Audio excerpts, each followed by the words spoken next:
Hello, everybody. My name is Ed.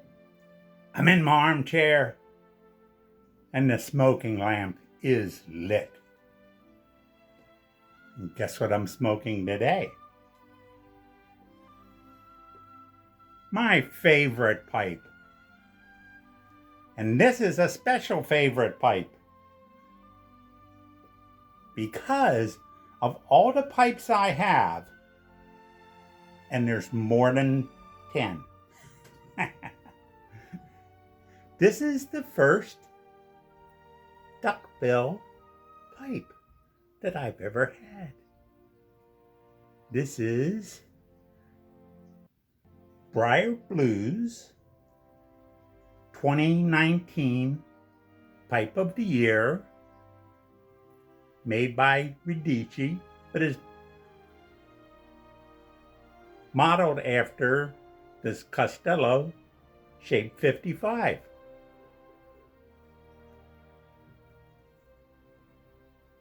And I was able to get it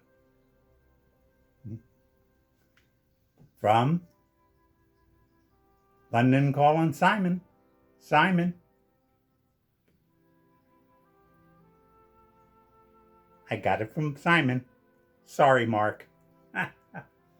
Sorry. What a pipe. As to why I never had a duckbill,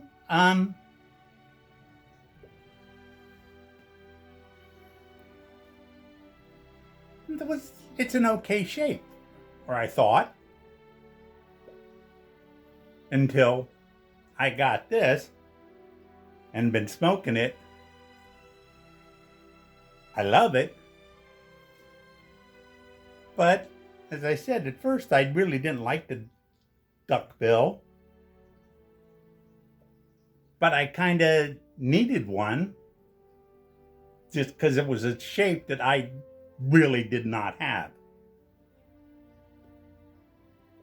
So I got it, and look at it now. The rustification. It is Beauteous Megamus Maximus. That's Latin, you know.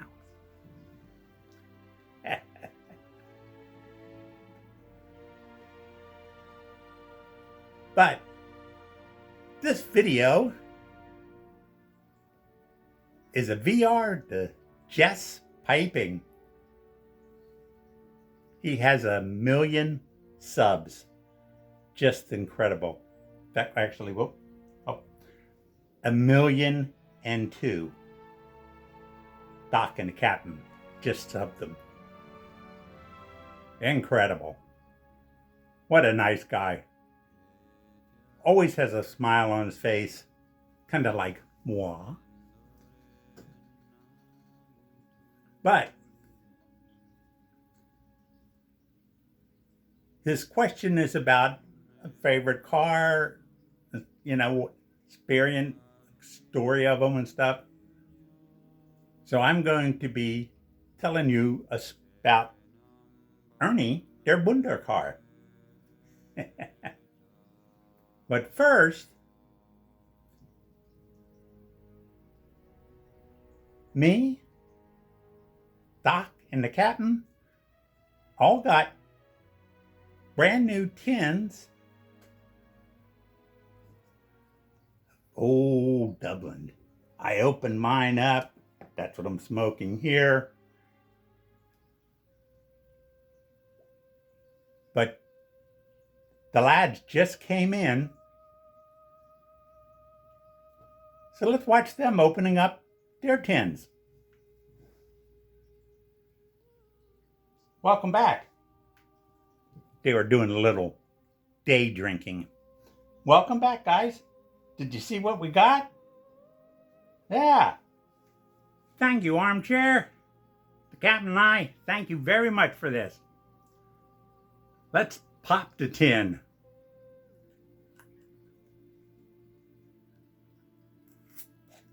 Did you hear it?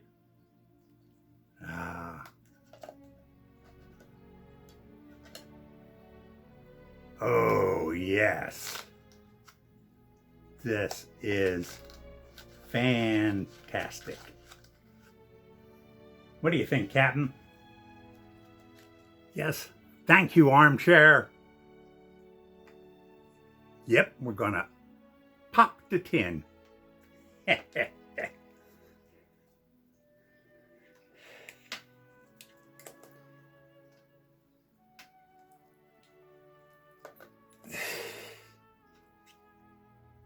Okay, we'll get back to the captain later.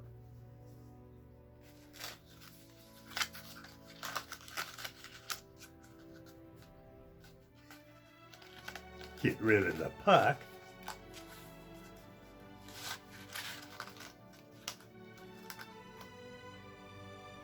Yeah, look at this.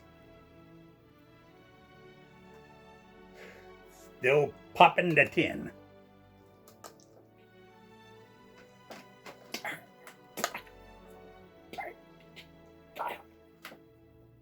You gonna be okay, Captain? Oh, this smells great. It tastes great. Packs very smooth. I like it.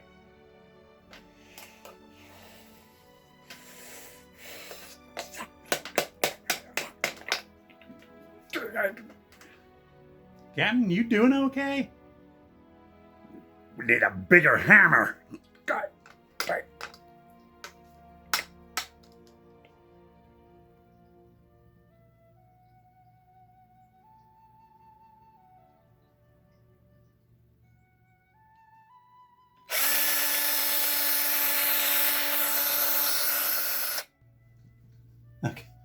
Okay, guess I'll get on with my VR.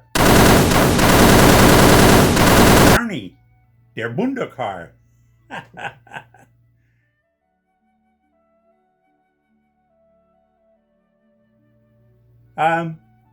This was the first car I ever had.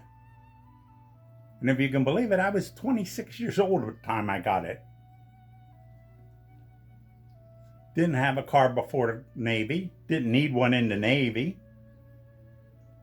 In college, I was trying to put myself through, and I was close enough to campus that I could walk or bicycle. It wasn't until 76, probably in April of 76, that I got Ernie. Because I figured I was living in Fort Collins, Colorado, needed a car for interviews, possibly going down to Denver, whatever. So with a little help from my parents, I got Ernie.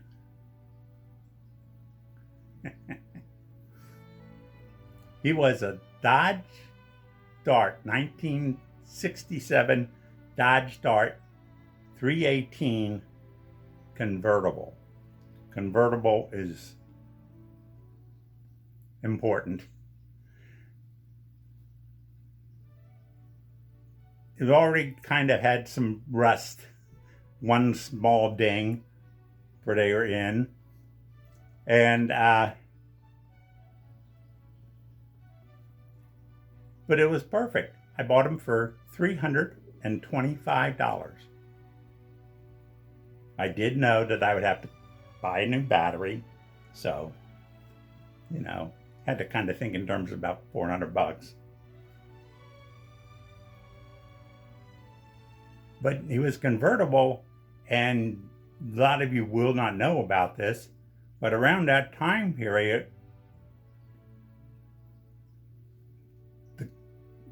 auto manufacturers were not making convertibles anymore. Wasn't until I think Chrysler to Ford came up, you know. There was about 5-7 year gap where convertibles weren't being made. Lee Iacocca convinced them to start making convertibles again. Anywho, I had a convertible. When I got it, people said, well, it wouldn't last a year. And I go, well, that's okay, because by that time, I'll have a job and I can get something else. Ends up, I got a job, but it's still in Fort Collins, and I was able to walk to work. So I had the car, but I didn't need the car. I could get to work. So when he lasted a year, I threw a party.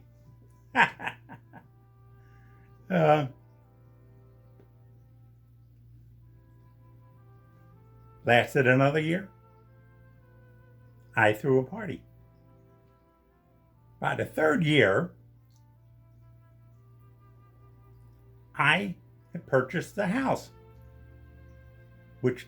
and the downstairs basically became the slippery plank, which you've heard about. I kind of replicated a little bit of it here, but it gave us a nice big party room. So we had a party. By the fourth year, I had a beer tap system in my refrigerator downstairs, so I can buy beer by the kegs. I had more of a stereo set up, because we did have a dance floor down there. Light system that kind of blinked with the music. A lot of neat stuff. And so each year, that's what I did. I had a party. I had singing messages, a balloon lady singing a song to Ernie. Had cake sometimes.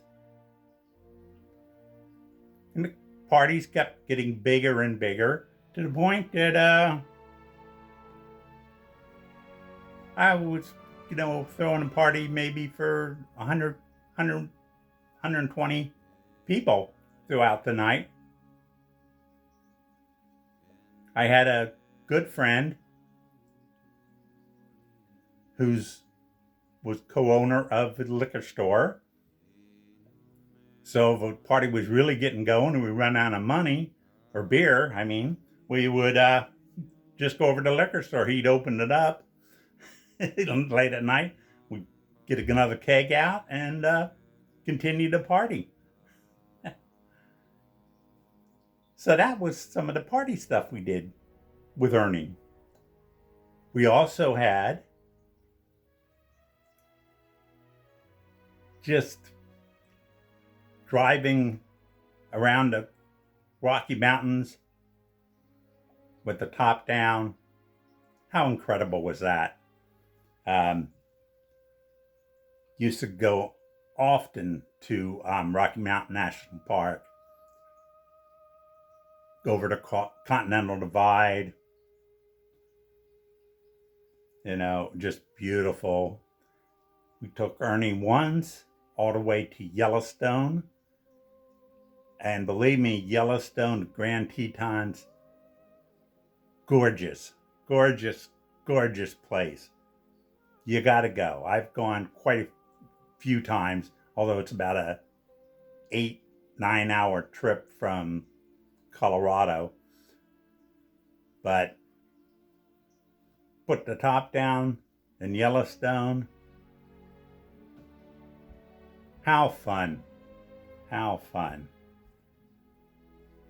Even took And it really wasn't a good snow car, except for it was the heaviest car on the road. So, took it up skiing a few times. One time the roads were so slick we were just bouncing or sliding all over the place. My brother was in the front seat, and a friend of ours was in the back just bouncing back and forth trying to get the car to work. It was a neat car. I kept always, for the most part, always had a job that I could walk to. So it was great. A little story. At this time, this was the first year that I had my house. Christmas, or a couple weeks before Christmas, we went to get our Christmas tree. And it was bitter cold. Now, the only car that was even big enough to be able to get the tree was Ernie. So we were driving bitter cold. We got the tree. What we got was too big to put on the top, rag top. So we put the top down, put the tree in the back seat, and the three of us got in the front seat, tried to get as close to the heat as possible, and drove home freezing. But we had our tree, and we had the Ernie. So anyway, actually many more stories. I ended up keeping that car for over 19 years. Again, most of the time I just didn't have I didn't need it per se. Okay, one more story. This is when it was getting kind of bad. The engine was in pretty bad shape by that time, and it was starting to leak oil. And I was visiting a friend in Fort Collins. At this time, I was living in Vail, Colorado. And I went home on a Sunday night and was leaking some oil. Actually, I had a case of oil. Because of this leak, I had plenty of oil in the car, so I just kept filling up with oil, knowing that when I get back to Vail, I'm not even going to take it home. I'm going to go right to the mechanic who's done some work on my car, probably get a new engine. At the top of Vail Pass, you're going on I-70. You're maybe 30 miles from Vail itself. But Vail Pass is over the Continental Divide. And I'm not sure how high up it is. It's like 12,000 feet. It's pretty high up there. And Vail is at about anywhere from 10,000 to 11,000. I get on the top of Vail, heard this noise like I just ran over a rock. And basically, the engine stopped. So I put it in neutral, and I was going downhill at this time. So I went the whole way from Vail Pass to Vail, just no engine, just gravity. And when I got to Vail, I knew that there was a right at the first turn off, there was a telephone booth. So I just, when the car started leveling out, I made it to the booth, got out, got a tow truck, had him take it to the mechanic, fix me a new engine. What a story. Just driving. And if at any time I would have had to stop, that would be it. But it made it all the way down. I'm happy. Anyway, Jesse, that is my story for your giveaway. Thank you very much. Well, I do hope you liked that little story about Ernie. And remember, if you don't like this, you're not going to get to heaven. So may your smoking lamp always be lit, and take care out there.